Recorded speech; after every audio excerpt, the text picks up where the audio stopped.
As the pork pie plot by Conservative MPs to oust Boris Johnson began to unfold on Tuesday, government whips were deployed to save their boss.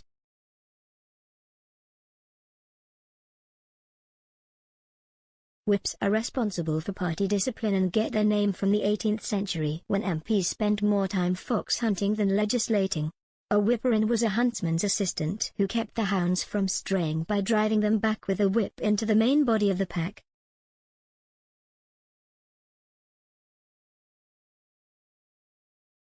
But with the Prime Minister turning into the quarry over the Downing Street party revelations, the Chief Whip Mark Spencer, a farmer not adverse to riding with hounds, is understood to have ordered his team to do what was necessary to prevent a coup.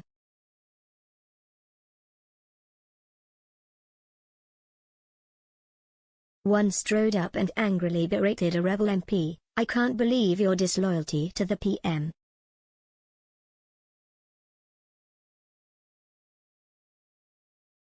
The object of his ire, Andrew Bridgen, calmly responded, "I have a handwritten letter from Boris from 2016 when I was one of the 26 MPs to stick with him for his leadership bid after Michael Gove did the dirty on him."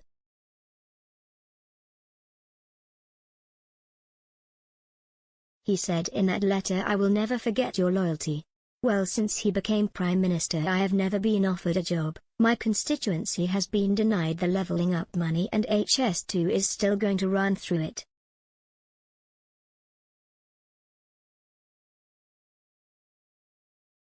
"I think it is quite clear that he has forgotten my loyalty."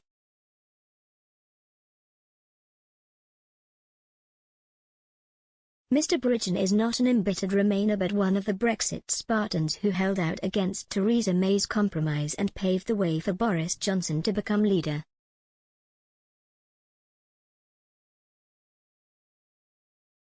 He has been willing to do the hard yards of defending the government in sticky crises, appearing on programmes like Channel 4 News which are seen as anti-Tory.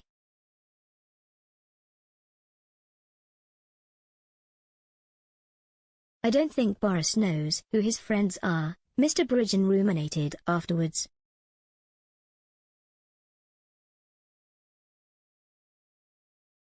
"I'm not sure he has any real friends," another Red Wall MP added. "The problem is that he just relies on a very small clique."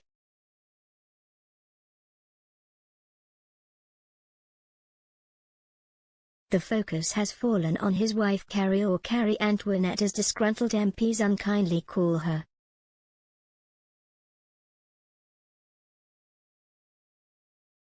One MP noted, "Most of the people close to him at the moment are actually his wife's friends. The very people he needs to kick out."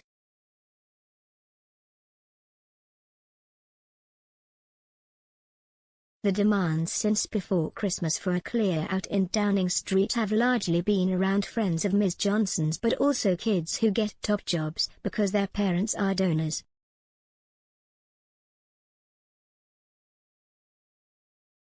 But even major donors to the Conservatives were bemused by the Prime Minister's unwillingness to widen his circle.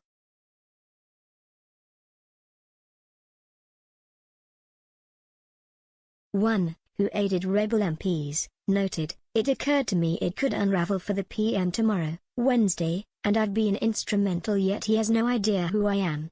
Politics is a funny old thing. I think that's one of his mistakes. He's never got to know a broad sweep of those in the party, just his small clique."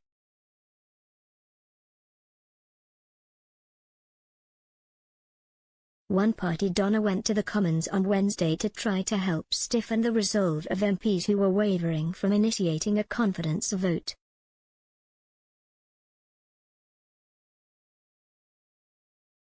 With few friends and a loss of loyalty caused by disgust over the lockdown breaching parties, the Prime Minister's allies resorted to desperate measures.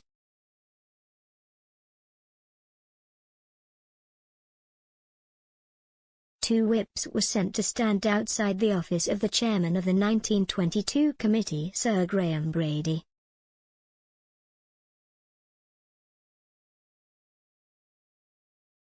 For a vote of confidence to be triggered, 54-plus MPs had to give Sir Graham their letters asking for one, and the whips were there to stop them.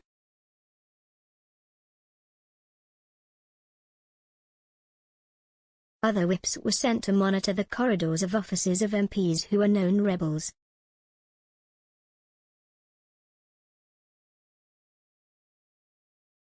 But MPs caught on and started to hand their letters to William Ragg, Sir Graham's deputy on the 1922 committee.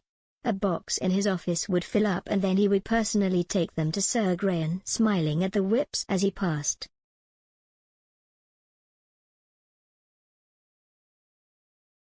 Only Sir Graham knows precisely how many letters were handed in, but it is believed more than 40 ended up in his special safe.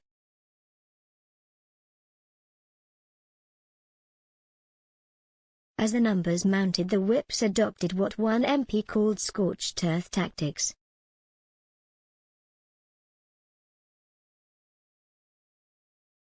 MPs have confirmed to the Sunday Express that they were recipients of threats about revelations on their private lives, withdrawing money from their constituencies and being deselected.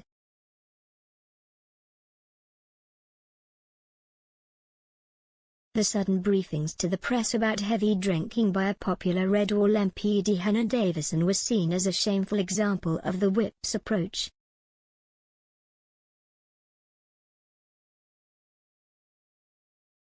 One MP who was told on Wednesday morning that he would be deselected unless he withdrew his letter was Bury South's Christian Wakeford.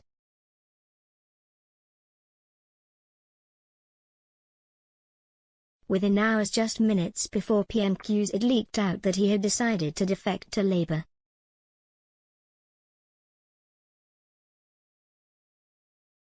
One saddened friend of his said, he felt he had no choice.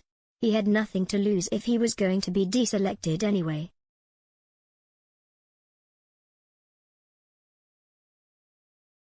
It was a terrible miscalculation by the whips, another Tory MP added.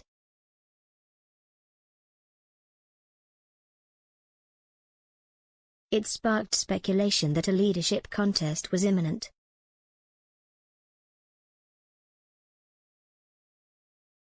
Already staff in CCHQ had been starting to prepare for a leadership contest and were updating the membership list.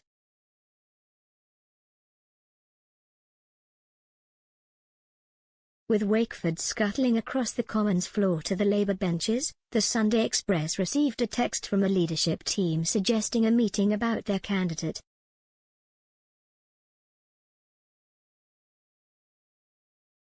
Meanwhile, former Defence Secretary Penny Mordaunt, who once worked as a magician's assistant and is today a trade minister, is now openly referred to as the dark horse candidate.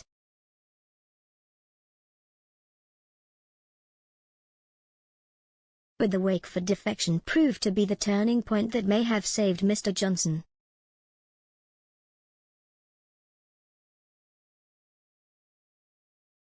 Labour leader Sir Keir Starmer expected the defection would be a total disaster for Mr. Johnson, the equivalent of yet another by-election loss that would allow the Labour leader to portray himself as the man who landed a knockout blow on the PM.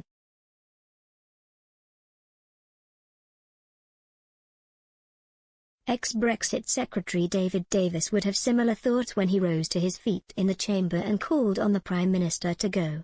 He might have failed in his 2005 attempt to be elected Tory leader, but at least he could earn a place in history by swinging the axe at the present one.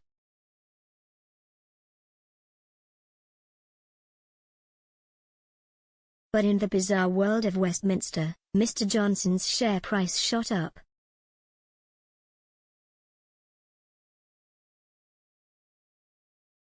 A buoyant former minister thought these two attacks had boosted the Prime Minister's chances of survival.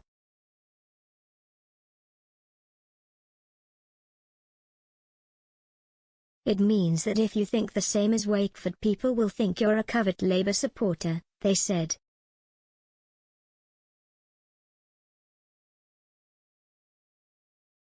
Likewise, the ex-minister expected that Mr. Davis's grandstanding intervention will have put off many Conservative MPs.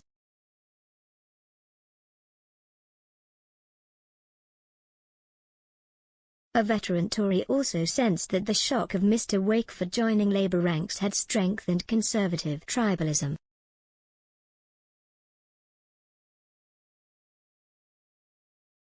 They dismissed Mr. Wokeford and many of the plotters as lightweight, stressing that it was premature to try and oust him before top civil servant Sue Gray delivered the findings.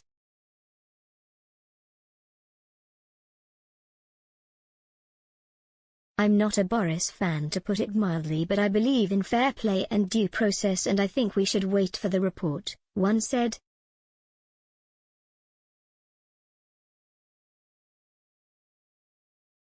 Another issue seemed to have rescued him, in that opponents of lockdown were delighted with his statement after PMQs announcing an end to COVID restrictions and promising to protect liberty in the future.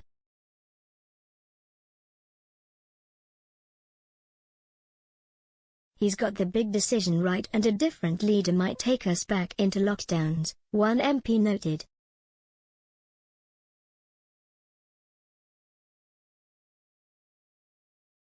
There was also the big and vexing question of who should replace Mr. Johnson if he went.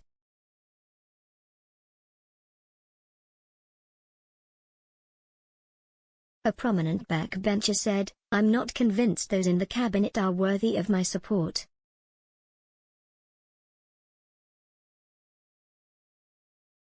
Labour MPs bobbed around Parliament expressing a clear hope that other Tories who are in danger of losing their seats would join the party of Attlee and Bevan.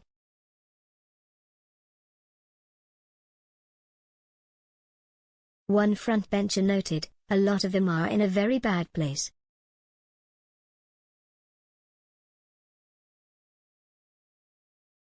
"I'm hearing all sorts of rumours," said another Labour MP. But Labour hopes were dashed with no other MP crossing the floor.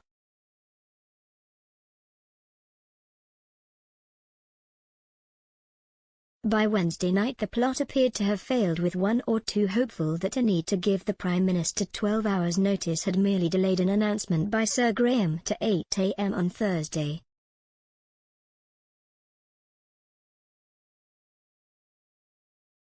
Thursday 8 a.m. came and went with not a word from the 1922 committee. The Prime Minister had survived, but at what cost?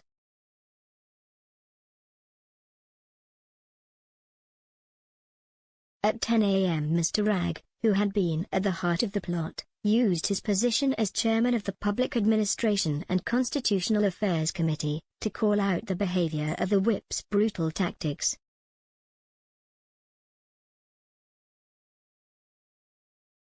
Speaker Sir Lindsay Hoyle later echoed his urging of MPs to report blackmail and threats to the police.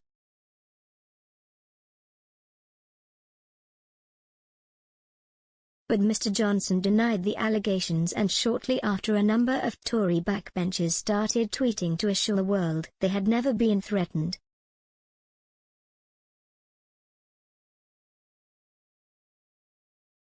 The whips are offering to clear the slate for MPs who have voted against the government, one Tory MP claimed.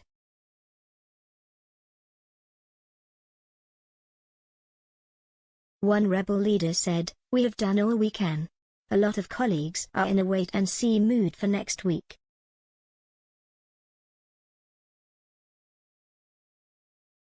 But there was also a sense that the Prime Minister may have only won a Pyrrhic victory.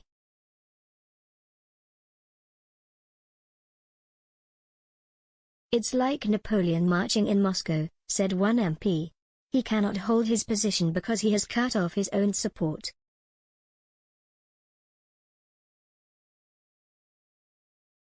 The slash-and-burn tactics used by the whips have erased any loyalty a lot of MPs felt for him.